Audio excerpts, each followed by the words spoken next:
kenapa hubungan ini bisa indah, tapi di saat bersamaan ternyata bisa juga melelahkan. Indah atau tidak, ya teladannya orang tua dulu, bahkan kita sebelum mengenal Tuhan gitu ya. Kalau luka pun pasti terbentuknya awalnya itu dari keluarga gitu. Kalau masih perkenalan kayak masih pacaran atau apa, semua terlihatnya indah-indah. Hai istri, tuntutlah suamimu untuk mencintaimu. Apakah tuntutan ini kita cari dari sumbernya itu kita cari dari pasangan, dari teman kita, atau misalnya kita mencarinya dari Tuhan?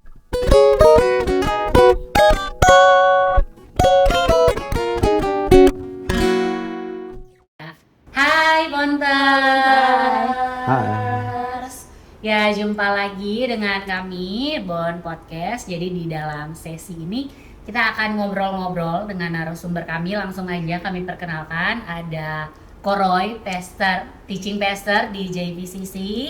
Ada Cielsa, pastinya istri pastor dan sekaligus juga pengusaha. Gimana ini Cici sama Koko? Boleh kita panggil Cici Koko? Boleh. Jangan panggil oma opa, udah terlalu tua.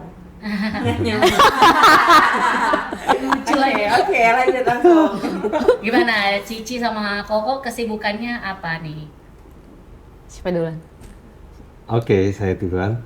Kesibukannya tentu saya kerja full time di gereja. Jadi segala hal yang sifatnya pengajaran di gereja, untuk mempersiapkan bahan-bahan materi untuk khotbah-khotbah juga, ya, guideline-nya dan juga kurikulum semuanya juga memang ada di tangan saya, dan membantu grup-grup lain di dalam kantor gereja di ministry untuk juga mempersiapkan materi pengajaran mereka juga.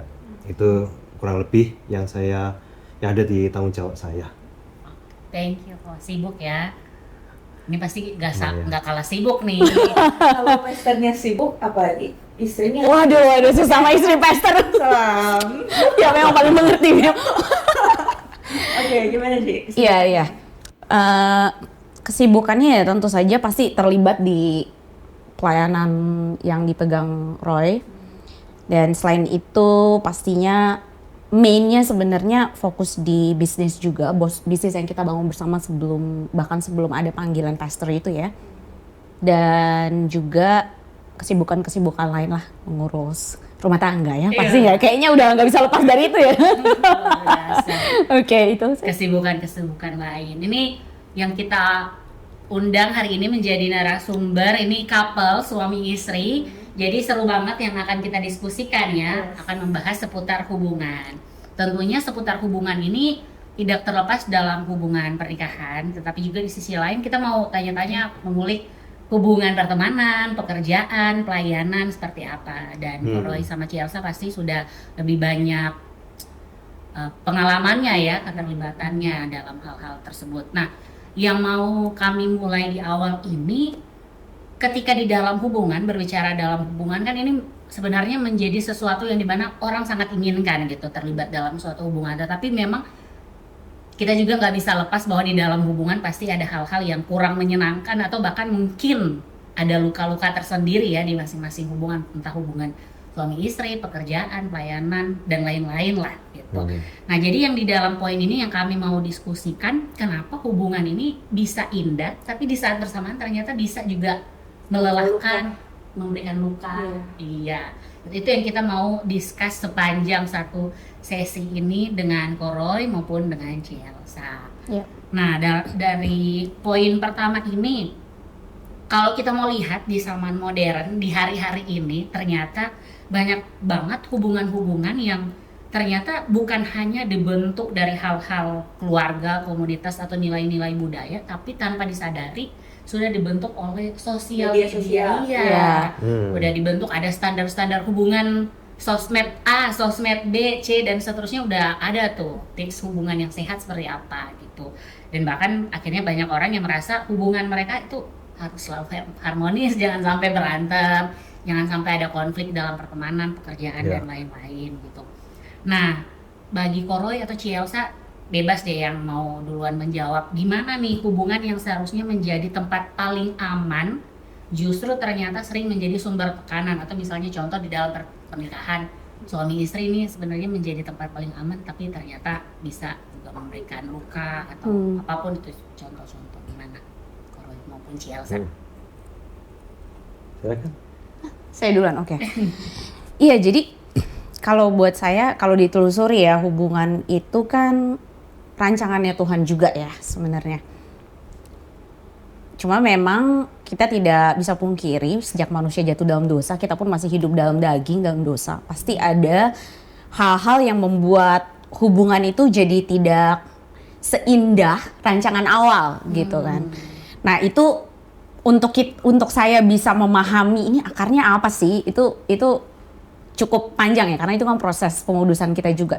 Jadi saya kalau ditanya itu hubungan bisa indah atau luka, sebenarnya terbentuk juga awalnya kan dari keluarga. Seorang anak waktu dilahirkan, waktu masih kecil kan terbentuk pola, teladan, semua kan awal dari orang tua ya, sebelum berelasi dengan orang lain. Betul. Jadi tidak heran, ini saya sedang berbicara dengan maksudnya diri saya sendiri pun tidak heran kita membawa teladan-teladan itu, bahkan sebelum sosmed dan sebagainya kita membawa contoh itu, walaupun kita tidak suka, tapi mau tidak mau itu yang terbentuk kan. World view ya kalau misalnya tentang berelasi dan sebagainya gitu. Jadi indah atau tidak ya teladannya orang tua dulu, bahkan kita sebelum mengenal Tuhan gitu ya, kalau saya telusuri ya. Terus nah kalau luka pun pasti terbentuknya awalnya itu dari keluarga gitu ya, karena semuanya kan awalnya pasti dari relasi itu, dari sebelum seorang anak berhubungan dengan dunia luar dengan orang tuanya dulu kan. Nah jadi banyak hal-hal tersebut tuh yang dibawa akhirnya sampai besar gitu ya. Jadi walaupun dia tidak suka pun mau nggak mau tanpa disadari dia lagi meniru itu gitu kan, dan dibawalah masuk ke hubungan dengan orang lain. Nah kalau kita bicara tentang hubungan suami istri juga sama. Waktu kita menikah pasti saya bawa world view, pandangan tentang hubungan dan semuanya, baik yang indah maupun yang penuh luka itu dibawa masuk ke rumah tangga sekali, dan begitupun juga dengan dia gitu kan, dengan Roy. Jadi ya pastinya banyak yang kena bentur gitu ya. Maksudnya kita sendiri pun berkonflik di dalam mengetahui, karena kan kita kan masih lagi bermusuhan dengan Tuhan tuh kalau lagi berdosa ya. Pasti konfliknya banyak tuh di dalam. Nah ini kita bawa masuk lagi ke hubungan dengan orang lain. Di dalam aja kita lagi konflik. Iya. Bahkan kita belum bisa memproses luka-luka sendiri. Tapi kita udah bawa masuk ke hubungan dengan orang lain. Nah itu dia juga bawa luka tersendiri dan sebagainya. Itu kita masuk. Nah itulah kalau buat saya lihatnya ya kita sama-sama di dunia yang it's a broken world, kita bawa masuk itu ke hubungan ya, baik itu hubungan suami istri maupun hubungan dengan pertemanan, hubungan dengan anak didik, anak rohani dan sebagainya gitu sih. Itu sih dari saya lihat ya. Tapi ini pun kan setelah itu apa yang kita mau lakukan kan udah beda lagi ya. Ya kita menyadari yang pertama, oh iya karena saya orang berdosa dan saya tahu saya tidak dibesarkan di keluarga yang sempurna, tidak ada keluarga yang sempurna, tidak ada orang tua yang sempurna dan sebagainya. Oh pola pikir itu masuk nih kalau dalam hal ini spesifik ke dalam rumah tangga. Makanya pasti awal-awal tuh kan gesekannya cukup kuat ya, karena kan dua-duanya sama-sama bawa masuk semuanya ya. Baik yang buruk maupun yang sama, seperti mungkin kalau masih perkenalan kayak masih pacaran atau semua terlihatnya indah-indah. Sampai Oke, udah lagi pacaran. Enggak, oke. Kayak ini kan ya, kayak wah itu semuanya terlihat bunga, indah ya gitu, sampai masuk ke reality ya, realita. Tapi menurut saya Kenapa realitanya ke sampai masuk ke realita yang sudah menikah ya. Ternyata tidak seindah itu Ferguson gitu kan ya. Ya jadi tapi sama seperti pertemanan juga menurut saya. Awalnya mungkin kalau masih baru kenal terlihat semuanya indah, baik-baik saja karena main aman ya. Atau mungkin ada banyak pakai topeng atau apalah ya gitu ya. Tapi kan makin lama makin mengenal, ini tinggal kita tunggu waktu nih. Semuanya akan kebawa ke permukaan, bukan cuman indahnya tapi luka-lukanya pun bisa kebawa ke dalam suatu hubungan pertemanan, hubungan mentorship, semua hubungan lah, hubungan kerja. Wow, menarik. Iya. Jadi ternyata di dalam setiap hubungan ini ya kita nggak bisa bawa yang namanya ekspektasi secara total, karena nanti akan berbenturan juga ternyata dari ekspektasi orang lain di dalam hubungan itu keterikatan gitu. Nah, dari Koroy sendiri gimana? Ya, kalau menanggapinya? sebenarnya kalau kita bicara ekspektasi, tentu ada dari ekspektasi kan pasti keluar kebutuhan untuk menuntut ya, menuntut sesuatu. Kita menuntut sesuatu dan sebagainya. Jadi kalau menurut saya, kenapa ya? Ada yang sedang digumuli kah? Ada ekspektasi kan. Iya, iya. Jadi, nah, kalau kita bicara soal ekspektasi atau tuntutan itu, ini kita bicara soal dua pribadi waktu bertemu, bergesekan, baik itu dalam hubungan pernikahan atau hubungan saudara atau pertemanan dan sebagainya, kan tetap masing-masing membawa ekspektasi itu. Dan tentu dari ekspektasi itu ada tuntutan itu gitu. Nah, ketika tuntutan ini tidak terpenuhi atau tidak dipuaskan atau tidak dipenuhi dengan sempurna atau tidak dipenuhi dengan cara yang dia ingin tuntutan itu dipenuhi, ya kan? Ya tentu ada kekecewaan, gesekan, terus tidak sedikit kerusakan mulai terjadi, keretakan, ketegangan, ya kan, tension pasti terjadi ketika itu dibawa masuk, karena hubungan awalnya itu bukan diciptakan untuk saling tuntut menuntut, ya. Nah, ini makanya kalau saya boleh bilang, kenapa saling tuntut menuntut, karena dua pribadi yang tadi kalau Elsa bilang, yang kita tahu kita sudah dilanda oleh dosa, rusak oleh dosa, di corrupted by sin, ya, sehingga kita penuh dengan macam-macam kekurangan dari kita, dan kita dari kekurangan itu tentu kita ingin menuntut untuk kita memenuhi, kita mencoba memenuhi kekurangan itu. Dan itu kalau saya boleh bilang, sebetulnya kalau kita mau bicara bahasa teologisnya kan, ini ada kekurangan rohaninya, ya kan, atau dia dipenuhi gitu. Nah, boleh dibilang sebetulnya kalau bahasa kerennya sekarang itu mungkin kita bilangnya insecure, ya, insecure dalam relationship. Sebetulnya insecure dan secure itu kita gimana tahu sih seorang tuh secure, dewasa, atau insecure? Ya, kita lihat kalau seseorang menuntut dalam hubungan itu, dia mau mengambil, mau mendapatkan sesuatu, ya kan, atau dia memberi dengan tuntutan untuk mendapatkan sesuatu kembali, ya kan. Nah, ini sebenarnya orang yang secure atau insecure, ya kan, orang yang kekurangan atau orang yang dipenuhi. Ya, kalau kita bicara itu, ya berarti karena posisi kekurangan inilah mereka ini yang insecure, mereka ada di dalam hubungan untuk mendapatkan sesuatu, menarik sesuatu. Ya, sama seperti kalau bayi, ya tentu dia butuh dipenuhi, perlu orang lain untuk memenuhi gitu. Nah, oleh sebab itu kalau kita semakin bertumbuh dalam iman, ya mestinya kita tahu cuma ada satu sumber yang bisa memuaskan, memenuhi, dan kita minum daripadanya dan tidak akan haus lagi kan. Nah, dan dari situlah kalau kita dipenuhi, baru kita bebas untuk, dan kita bisa, dan kita yang ada kita mau memberi, bukan menuntut lagi. Karena kan firman Tuhan, saya bersyukurnya terutama dalam hal di Efesus 5 untuk hubungan suami dan istri itu kan, saya nggak tahu, mungkin saya yang salah ya, atau bunyinya seperti ini kali ya. Efesus 5 itu bunyinya, hai istri, tuntutlah suamimu untuk mencintaimu. Enggak. Oh enggak ya, Gitu bukan ya, ya. gitu Ya. ya. Hai, Tunduklah. ya, hai suami, tuntutlah istrimu untuk tunduk padamu. Apakah bunyinya enggak ya? Kayak gitu ya. Enggak ya, enggak ya, Kita enggak. baca Oke. dulu kali ya. Yang benar. Jadi deg-degan. Mau kan mau nikah. Oh, enggak. Iya. Bukan. Nah, Nanti amin lagi. Oh, ini kan, di situ firman Tuhan kan juga mengajarkan bukan menuntut, Ya. tapi bagiannya istri adalah tunduk. Ya. Itu bagiannya istri, bagiannya suami adalah mengasihi. Ya kan, bukan untuk menuntut. Ya. Ya, itu yang harus hati-hati. Kadang suka dipakai juga kan. Ya. Istri tuh harus tunduk. Firman Tuhan bilang begitu. Ya, dan tuntutan pakai firman Tuhan lagi gitu, luar biasa. Oke. wow. Tapi kan kalau itu dalam hubungan pernikahan ya. Kalau dalam pertemanan tuh kayak gimana ya? Maksudnya kalau itu kan kita nggak mungkin sebagai teman tunduklah, mungkin juga kan kayak gitu. Kalau dalam pertemanan tuh gimana ya sih? Kok ada nggak memiliki contoh pandangan bagaimana sih kita sebagai sesama teman supaya ya mengurangi konflik lah, gimana cara menghadapi satu dengan yang lain gitu. Ya sama kalau misalnya dari Roma 12 sampai 16 gitu ya, terus kita lihat Efesus beberapa contoh Efesus 4 tadi yang kita bahas, Efesus 4 sampai 6 itu kan tentang hubungan dengan sesama, bagaimana kita menghidupi kebenaran Injil, kabar baik. Itu bukan dengan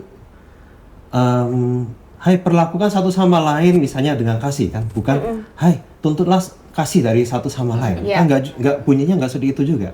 Nggak ada yang bunyinya seperti itu. Jadi sama juga. Tetap kasih itu menjadi hal utama dalam pertemanan, mau di hubungan suami istri, pasangan, pacaran. Jadi kalau bisa untuk saat ini, bisa nggak saya menarik sebuah kesimpulan sementara bahwa ternyata di dalam setiap hubungan, ternyata yang kita bawa masuk ini bukan hanya sekedar worldview tadi yang Cici sama Koko bagikan, tapi di sisi yang lain bahkan pemahaman-pemahaman yang salah terhadap firman Tuhan pun bisa dipakai tuh untuk membenarkan mereka punya sikap di dalam sebuah hubungan. Betul. Gitu, Ci? Bisa banget ya. Jadi kan kayak yang tadi ya di tweet ya istilahnya itu jadi tuntutan ya. Ya saya pernah juga berhadapan dengan ini balik lagi ke pasangan ya, tapi nanti kita masuk ke pertemanan di mana itu dijadikan tuntutan gitu. Ya suaminya nuntut, ya gimana saya mau mengasihi dia? Gimana saya mau mengasihi istri saya, dia nggak tunduk sama saya. Loh, kok ini jadi sebab akibat ya? Berarti itu bukan sebab akibat, kan masing-masing diberikan Tuhan. Ya pokoknya suami, tanggung jawab kamu adalah mengasihi istri. Nggak dibilang kalau istrimu tak tunduk, kan nggak dibilang kayak gitu. Jadi ya itu balik lagi ke expectation ya, itu yang membawa luka. Padahal kan harusnya kalau kita pikir lagi, ya terlepas dari suami saya saya merasa suami saya mengasihi saya atau tidak, saya tetap harus tunduk gitu kan ya. Tapi kan nanti kita bisa bicara lagi tentang spektrum ketundukan itu ya. Tunduk kan bukan berarti kompromi juga ya. Jadi nggak bisa yang. Nah terus balik lagi ke ya vice versa ya, sebaliknya juga. Nah balik lagi kalau ke hubungan pertemanan tentu saja seringkali kita bawa masuk expectation itu apa tadi kalau pakai firman untuk ini ya, bisa aja untuk kasih, kita ngomongin kasih, tapi padahal kasihnya yang kasih bukan yang seperti firman Tuhan ajarkan, kasih yang tidak menuntut, kasih yang apa ya, tidak tanpa pamrih, nah itu kan expectation lagi ya. Kadang kan kita bilangnya kasih, tapi begitu aku bilang aku mengasihi Sharon, tapi dibalik ini aku ada expectation Sharon. Kalau Sharon nggak kayak gini, gue kesel gitu kan. Kalau Sharon nggak kayak itu, ya berarti itu ada expectation dong. Itu menuntut balasan dong. Tapi kalau misalnya gini, Sharon, pokoknya aku kasih ini, aku nggak peduli kamu bisa balas atau enggak. Aku tidak peduli bahkan aku nggak. Kalau Tuhan bilang, ya kalau kamu kasih sesuatu yang orang bahkan tidak bisa balas kamu balik, justru itu pemberian yang murni gitu kan ya. Kalau kita dibalikin, kita bisa nggak balikin semua yang Tuhan Yesus sudah berikan kepada kita, kan nggak bisa juga gitu kan. Jadi ya kayak gitu ya, kita ngomongnya iya kasih gampang gitu ya. Tapi kan kasih yang seperti apa nih gitu. Kalau di Yakobus bilang kan ya banyak banget tuh kasih itu apa. Kasih tuh nggak mengingat lagi kesalahan-kesalahan yang sudah dilakukan dan sebagainya. Tapi kan kadang kita gerem gitu ya. Gue inget terus loh gitu kan. Kayak gitu sih. Ya itu sama penyalahgunaan atau mungkin tidak mengertian tentang arti firman Tuhan itu sendiri ya. Jadi gimana kita harus ngapain nih ketika ada berbagai ekspektasi, standar-standar yang menyebar di masyarakat, di gereja mungkin ya, kok jemaat punya ekspektasi tertentu, pastornya harus ngerti saya dong, pastornya harus selalu ada. Gimana nih Cici maupun Koko bahkan sebagai as a pastor ketika diperhadapkan dengan kondisi-kondisi jemaat atau hal-hal apa di pekerjaan yang menuntut, gimana tuh? Jadi kalau misalnya kita bicara ekspektasi, kan kita nggak bisa cuma dengan kuasa pemikiran kita menghilangkan ekspektasi itu, udah kita denial aja, kita tidak ada, karena setiap orang kan punya latar belakang yang tadi Elsa udah bilang ya, waktu bertumbuh besar punya, misalnya ada kita mungkin punya latar belakang yang berbeda, dia punya certain things, ada hal-hal yang dia kekurangan yang dia tidak diberikan oleh orang tuanya. Saya juga mungkin punya kekurangan yang lain yang saya merasa tidak dipuaskan ya kan. Kita masing-masing membawa ekspektasi yang berbeda dan sebagainya. Jadi ini bukan sesuatu yang kita bisa hilangkan atau kita bisa deny aja, kita udah dalam nama Tuhan Yesus, thanking aja. Kan nggak bisa seperti itu juga nggak realistis juga. Nah masalahnya adalah kita menuntut boleh, justru harus. Justru kita memiliki kekurangan itu, tuntutan itu memang desainnya seperti itu. Masalahnya, apakah tuntutan ini kita cari dari sumbernya itu, kita cari dari pasangan, dari teman kita, ini yang salah. Atau mestinya kita mencarinya dari Tuhan. Ini sebenarnya ada di dalam manusia supaya manusia itu mau mencari Tuhan. Dan mau menemukan pemuasan dari segala kekurangan dia ini, tuntutan ini, ditemukan pemuasannya itu sebenarnya dari Tuhan, bukan dari sesama. Memang ngomong seperti ini gampang, ya kesannya kayak I got it all figured out, saya juga tahu semuanya. Tidak semudah itu, ya. Kita sering temukan, dan inilah proses pengudusannya. Saya juga temukan waktu saya merenungkan sendiri setelah saya berantem gitu ya, terus gitu, kenapa saya menuntut ini, apa yang saya cari sih, kenapa saya kejarin tentang hal ini sama dia, saya cari apa sih, mestinya kan saya carinya dari Tuhan. Misalnya saya mau merasa saya mau dihormati gitu, misalnya saya dihormati, kadang-kala dia menghormati saya dengan baik, tapi kadang-kala saya merasa tidak. Apakah saya itu, kamu gimana sih dari istri nggak mau hormati, mestinya tuh mau menjadikan nuntut. Tapi yang salah sebenarnya bukan, masalahnya saya mencari pemuasan itu dari dia, yang tidak mungkin bisa dengan sempurna. Sama juga kalau Elsa dari saya juga tidak bisa sempurna. Saya akan ada kalanya saya akan mengecewakan, bahkan sering. Ya, mestinya kita mencari dari Tuhan. Saya mencari pengakuan manusia, kan kita akan pengakuan manusia atau pengakuan dari Tuhan. Bahwa saya ini sudah diterima oleh Tuhan, saya sudah dikasih oleh Tuhan, ya kan? Dan apapun itu mestinya kita menemukan pemuasannya tuh di situ. Nah, jadi kalau misalnya ketemu jemaat tadi, ya kan, ketemu jemaat. Nah, mungkin ini yang harus hati-hati. Kalau misalnya saya sebagai pastor, saya juga punya kekurangan untuk dihargai. Saya bisa jadi saya merasa senang ada jemaat yang datang, jemaat yang mencari saya menjadi sumbernya dia. Saya merasa jadi orang penting, saya dibutuhkan. Nah, saya dipuaskan dalam hal ini. Saya jadi orang yang pendeta yang populer nih dicari, ya kan. Nah, ini saya harus hati-hati. Karena tujuan saya itu membawa dia untuk semakin percaya, menemukan sumbernya dari Tuhan atau dari saya. Ya, kalau dari saya, suatu saat saya akan mengecewakan, ya kan? Atau saya sendiri pun jatuh dalam dosa juga jadinya, ya kan? Ya, dalam hal inilah. Dan akhirnya saya tanpa disadari, tadinya dia yang menuntut, sekarang pendetanya yang mulai menuntut dari dia. Kok kamu tidak cari saya lagi? Kok kamu cari orang lain sih, gitu ya? Ya kan? Kamu cari orang kok ada dua, mestinya cuma cari satu dong. Kenapa dua, ya kan? Ya, seperti itulah misalnya. Ya, jadi saya jadi balik insecure-nya saya keluar. Saya minta saya mulai menuntut dari dia, gitu kan? Untuk saya menemukan pemuasannya dari dia, mestinya ke Yesus. Gitu. Ya, menarik banget ya, maksudnya kita nggak apa-apa ada ekspektasi ya terhadap, nggak apa-apa ada ekspektasi, tapi jangan kita ekspektasi itu kita tuntut kepada orang, pasangan kita, kepada teman kita, tetapi ekspektasi itu tuh kita bawa ke Tuhan. Iya.